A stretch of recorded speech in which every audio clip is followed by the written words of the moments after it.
1943 August 13న Billy గారు Ruth గారిని వివాహం చేసుకున్నారు. వీరికి తర్వాత కాలంలో 2 కుమారులు, 3 కుమార్తెలు జన్మించారు. బిల్లీ గారు రూత్ గారి గురించి ఆమె దేవుడు నాకు ఇచ్చిన ఒక గొప్ప క్రైస్తవ భార్య అని చెప్పారు. ఆమె నిరంతరం బిల్లీ గారి గురించి ప్రార్థిస్తూ ఆయనకు ఎంతో ఆదరణ, ప్రోత్సాహంగా ఉండేది. అలాగే ప్రతిసారి రూత్ గారు సువార్త కొరకే వెళ్ళిన బిల్లీ గారి కోసం 6 లేదా 7 నెలలు వేచి ఉండాల్సి వచ్చేది.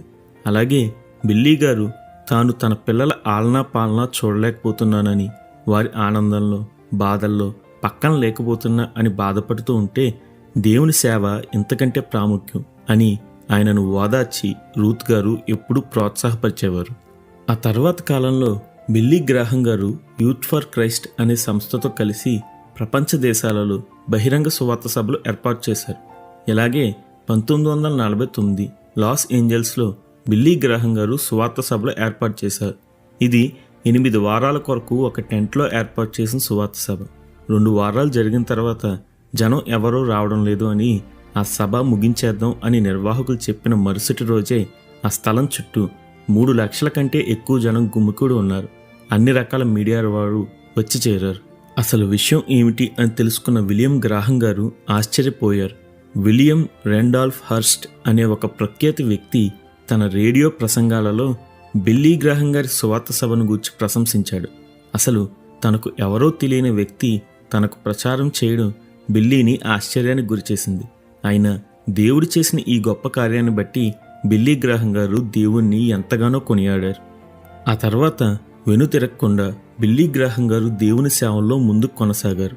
టీవీ, రేడియో వంటి ప్రసార సాధనాల ద్వారా దేవుని సువార్తను ప్రకటించడం దాదాపుగా బిల్లీ గ్రాహం గారే మొట్టమొదటిగా మొదలుపెట్టారు. తన సువార్త ద్వారా ఎందరో ప్రజల్ని దేవుని రక్షణలోకి నడిపించారు. ప్రసంగం తర్వాత రక్షణ తీర్మానానికై ప్రజల్ని స్టేజ్ దగ్గరకు రమ్మన్నప్పుడు లక్షలలో జనం రక్షణ పొందడం కల్లారా చూసి దేవుణ్ణి ఎంతగానో స్తుతించేవాడు. తన సువార్త అమెరికా దేశంలో ఎంత మార్పు తెచ్చింది అంటే 1953 సంవత్సరంలో ఆ దేశంలో మద్యం అమ్మకాలు 90% తగ్గిపోయాయి. విడాకుల కేసులు రావడం దాదాపుగా ఆగిపోయాయి. అంతేకాకుండా విడిపోయిన భార్యాభర్తలు తిరిగి కలుసుకున్నారు. బైబిల్ అమ్మకం 5 రెట్లు పెరిగింది. ఇలా ఒకసారి బిల్లీ గ్రాహం గారి స్వార్థ సభలకు లూయి జంపేరెన్ అనే ప్రముఖ ట్రాక్ స్టార్ వచ్చాడు.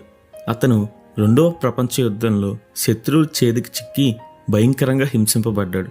ఆ తర్వాత విడుదల పొందుకుని స్వదేశానికి వచ్చి అందరి దృష్టిలో గొప్ప హీరోగా ప్రశంసింపబడ్డాడు. కానీ శత్రు దేశంలో తాను పడ్డ బాధల కారణంగా అతను మద్యానికి బానిస అయిపోయాడు. కానీ ఒకరోజు ఆ సభలకు వచ్చిన లూయి జంపేరెన్ దేవుని వాక్యంచే తాకబడి ఆ రాత్రి తన పాపాలను విడిచి దేవుని శాంతిని, ఆనందాన్ని పొందుకున్నాడు. ఇలా బిల్లీ గారి సువార్త సభలలో కోట్ల కొలది సాక్ష్యాలున్నాయి.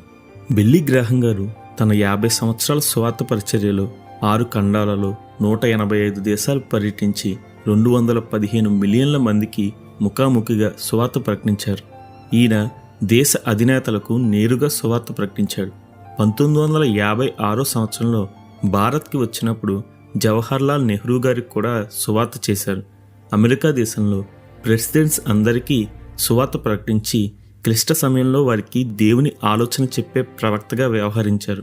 ఒక సందర్భంలో ఒక రిపోర్టర్ బిల్లీ గ్రాహం గారిని అమెరికా ప్రెసిడెంట్గా పోటీ చేయవచ్చుగా, మీకు ఉన్న ఆధారంతో మీరు సులభంగా ప్రెసిడెంట్ కాగలరు అని అంటే ఆయన దేవుని సేవకుడు అన్న ఉన్నతమైన స్థానం నుండి నన్ను కిందకి దిగిరమ్మంటారా అని అడిగాడు. ఇలా లోకంలోనే అత్యంత ఉన్నతమైన స్థానం అని పేరున్న దానికంటే దేవుని సేవనే అత్యుత్తం అని దేవుణ్ణి బిల్లీ గ్రాహం గారు గనపరిచారు.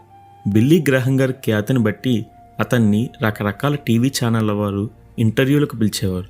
వారి వద్దకు వెళ్ళి ఏమి మాట్లాడినా చివరికి ఖచ్చితంగా వారికి సువార్తను చెప్పేవారు బిల్లీ గ్రాహం గారు. తన పరిచర్య యొక్క రహస్యం 3 విషయాలు అని బిల్లీ గ్రాహం గారు ఎప్పుడూ చెప్తూ ఉండేవారు. అది 1 ప్రార్థన, 2 ప్రార్థన, 3 ప్రార్థన. ఇలా తన పరిచర్య కొనసాగిస్తూ ఉండగా 2007 సంవత్సరంలో రూత్ గ్రాహం గారు ప్రభు దగ్గరకు కొనుపబడ్డారు.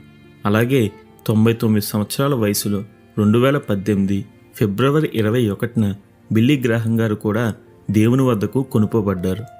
తన 15 సంవత్సరాల వయసులో రక్షణ పొందిన ఒక సాధారణ రైతు బిడ్డ ప్రపంచంలోనే అత్యధిక మందికి దేవుని సువార్తను చేసే సాధనంగా దేవునిచే వాడబడ్డాడు.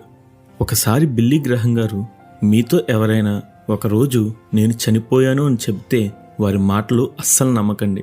ఎందుకంటే క్రీస్తును విశ్వసించిన నాకు చావు లేదు, నేను కేవలం నా చిరునామా మార్చుకుంటా అంతే.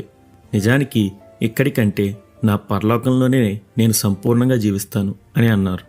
అవును కదా, క్రీస్తును విశ్వసించిన మనందరికీ ఇక మరణం లేదు, కేవలం నిత్య జీవమే.